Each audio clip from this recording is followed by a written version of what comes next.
ভালোবাসা, বিশ্বাস আর 7 জন্মের স্বপ্নের বান্ডিল নিয়ে শুরু হয়েছিল মাত্র 7 মাসের এক সংসার। কিন্তু যে সম্পর্কের ভিত গড়ে উঠেছিল প্রতারণার উপর, তা শেষ হতে সময় লাগলো মাত্র কয়েক ঘন্টা। শেরপুরের দিঘারপাড় এলাকায় ঘটে যাওয়া এক হৃদয় বিদারক ঘটনা এখন সবার মুখে মুখে।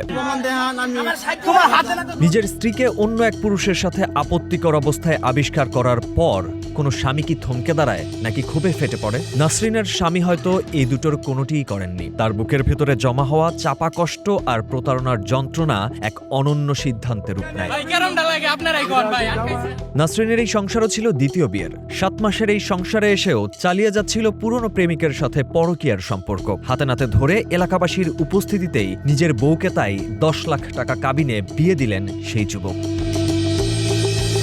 ভালোবাসা কি তবে শুধুই এক পক্ষের ত্যাগ, নাকি বিশ্বাস ভাঙার পর শেষ শ্রদ্ধাটুকু রেখে বিদায় জানানোটাই প্রকৃত রুচিশীলতা? শেরপুরের এই স্বামী প্রমাণ করে দিলেন, জোর করে আর যাই হোক কারোর মন বা সংসার ধরে রাখা যায় না। তবে এই ঘটনায় এলাকাবাসীর মনে একটাই প্রশ্ন, 10 লাখ টাকার নতুন কাবিনে কি মুছে যাবে 7 মাসের সেই বিশ্বাসের ক্ষত?